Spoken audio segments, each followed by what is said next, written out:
एक बड़ी खबर आ रही है ट्रम्प नेतन्याहू के रिश्ते को लेकर ही। अभी मैंने सवाल भी किया था माथुर सर आपसे, और लीजिए खबर भी आ गई है। डोनाल्ड ट्रंप की नेतन्याहू को चेतावनी सामने आई है। डोनाल्ड ट्रंप की नेतन्याहू को सीधे सीधे चेतावनी, ईरान के खिलाफ अकेले पड़ सकते हो।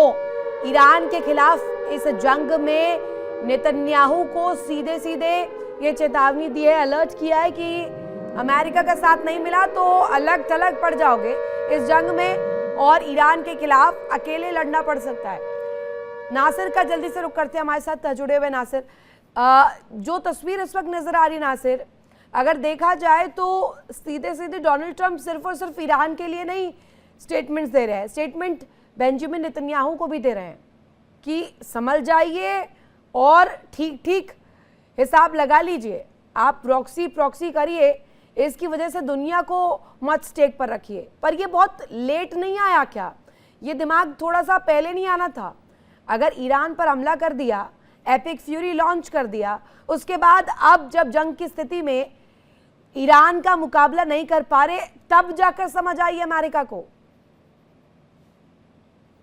देखिए रितु, इसमें दो चीजें हो सकती है। ट्रम्प का जो बिहेवियर है वो बिल्कुल चेंज हुआ है, बिल्कुल यू टर्न जो है उन्हें अपने स्टेटमेंट से लिया। दो चीजें हो सकती है, एक चीज ये हो सकती है कि जो बैकडोर पे बातचीत हो रही है शायद वो सक्सेसफुल होने की कगार पे है, यानी कि फाइनल स्टेज पे है, जैसे डोनाल्ड ट्रम्प ने लगातार अभी तक कहते आए।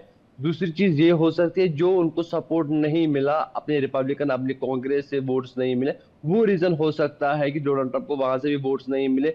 शायद वो ही रीजन है कि आज वो फिर से जंग में नहीं आना चाहते हैं, और वही कारण है कि उन्हें इजराइल को भी रोका। उनको लगा कि अब जो है इसमें एक ही चीज है कि बातचीत से ही ये मामला जो है जंग से हम पीछे हट सकते हैं, क्योंकि बातचीत के बगैर कोई भी चीज जो है अभी तक सफल नहीं रही। देखिए जिस नियत से ईरान पे हमला किया गया रिजीम चेंज के लिए, देखिए रिजीम भी चेंज नहीं हुआ, रिजीम भी वही है। उसके बाद जो है स्ट्रेट ऑफ हॉर्मुज को कहा गया खोलने के लिए, वो भी नहीं खुल पाया, और उसके साथ यूरेनियम पे जो है एक बड़ी कंडीशन रखी गई थी, वो अभी तक वही की वही है। और उसके साथ साथ अगर देखा जाएगा, परसों जब कुछ दिन पहले ही डोनाल्ड ट्रंप की तरफ से नेतन्याहू को कॉल करना, उसके बाद उनको लेबनान पे हमला करने के लिए रोकना, कहीं ना कहीं से साफ लगता है कि डोनाल्ड ट्रंप जो है अब बार नहीं चाहते।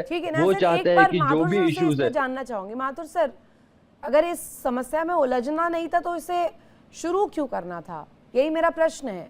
आपने जब एक ऑपरेशन ईरान के खिलाफ लॉन्च किया, एपिक फ्यूरी आपने शुरू की, ओके अंडरस्टूड कि आपने आयतुल्लाह अली खामेनी को एलिमिनेट कर दिया, but still the question still stage the same कि आपने अचीव किया क्या है?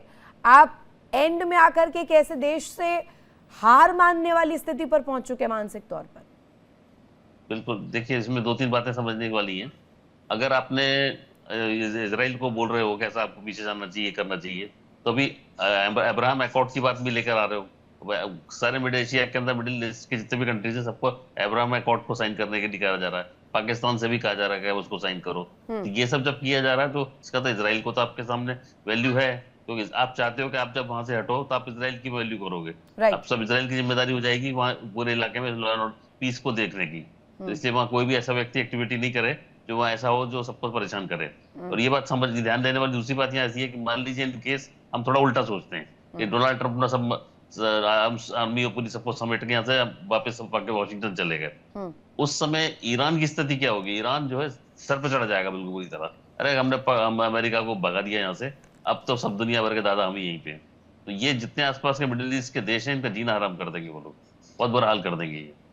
तो ऐसे में सोचने वाली बात यहाँ ऐसी आ रही है कि ये देखना पड़ेगा इनको दोनों तरफ से कि ये अगर मान लीजिए इसको निगोशिएशन हो जाता है, मैटर सॉल्व हो जाता है, सबके हित में। क्वेश्चन मेरा इस पर भी आ जाएगा, क्वेश्चन आएगा। लेकिन एक बड़ी खबर, 24 घंटे से नहीं हुआ मिडिल ईस्ट में कोई हमला, ये जानकारी मिल रही। ईरान और इजराइल ने बंद की गोलीबारी, और नेतन्याहू का इस बीच बयान भी, लड़ाई रोक दी गई है। ट्रंप के दाखिल पर नेतन्याहू ने बमबारी रोकी है। ईरानी सेना की तरफ से भी प्रतिक्रिया, मिसाइल हमले रोके गए हैं। ट्रंप के दाखिल पर नेतन्याहू ने बमबारी रोकी है, और इसके काउंटर में ईरान ने भी बमबारी और हमले का जो पूरा सिलसिला था उसे रोक दिया है। देवनाथ सर, मुझे ये जरा समझाइएगा, ये सिलसिला अब मुझे प्रश्न करने पर मजबूर कर रहा है कि क्या आगे आने वाले भविष्य में हम ग्रेटर इजराइल वाला जो एक पूरा नमूना है वो सक्सेसफुल होते हुए देखेंगे, या ईरान के जो न्यूक्लियर पर्सपेक्टिव पर जो मंसूबे हैं वो साकार होते हुए देखेंगे? रितु जी, जहां तक ग्रेटर इजराइल की बात है, अमेरिका जब तक इजराइल का हामी नहीं बनेगा तब तक ग्रेटर इजराइल नहीं बन सकता है। ठीक है, इजराइल में जो एक्सट्रीम राइट विंग व्यूज हैं उनका एक सपना है, उनका सपना हजारों साल से है, सैकड़ों साल से है कि एक दिन इजराइल एक महान राष्ट्र बनेगा, जो कि उनके जो स्क्रिप्चर्स हैं, उनके जो ग्रंथ हैं, उसके हिसाब से इजराइल जो है वो मिस्र के नील नदी से शुरू हो जाएगा और पूरा का पूरा सिनाई पेनिनसुला जो है वो इजराइल के कब्जे में रहेगा। जॉर्डन और सीरिया और इराक तक, इराक में जो यूफ्रेटिस नदी है, टिग्रिस नदी है, वहां तक है ग्रेटर इजराइल की जो नक्शा है।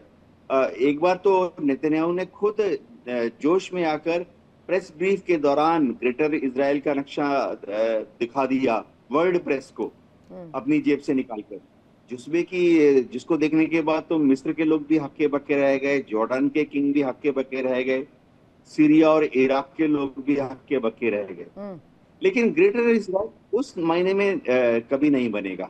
हाँ, ये अलग बात है कि छोटे छोटे हिस्से, छोटे छोटे टुकड़े इजराइल जीत जाता है। जैसे 1967-1973 के युद्ध में उन्होंने कुछ हिस्से सीरिया के जीत लिए, गोलान हाइट्स की बात कर रहा हूँ, और अपने नीचे रखे हुए हैं। वेस्ट बैंक का इलाका तो वो कभी भी इजराइल का इलाका नहीं था। जो यूनाइटेड नेशन का जो मैंडेट है 1948 का, उसके हिसाब से वेस्ट बैंक का इलाका जॉर्डन का हिस्सा है, ट्रांस जॉर्डन कहा जाता था उसको। लेकिन ठीक है, किंग ऑफ जॉर्डन जो है वो दबाव में आ गए और उन्होंने एक ट्रीटी साइन कर दी जॉर्डन के साथ, इजराइल के साथ, और आज की तारीख में ट्रांस जॉर्डन का वह हिस्सा जिसे वेस्ट बैंक कहा जाता है इजराइल के कब्जे में। देखिए इंडिया डेली 24/7 अब आपकी स्मार्ट टीवी पर। इंडिया डेली मौजूद है सभी डिजिटल प्लेटफॉर्म पर लाइव और लगातार। इंडिया डेली 24/7 हर दिन राष्ट्र को समर्पित।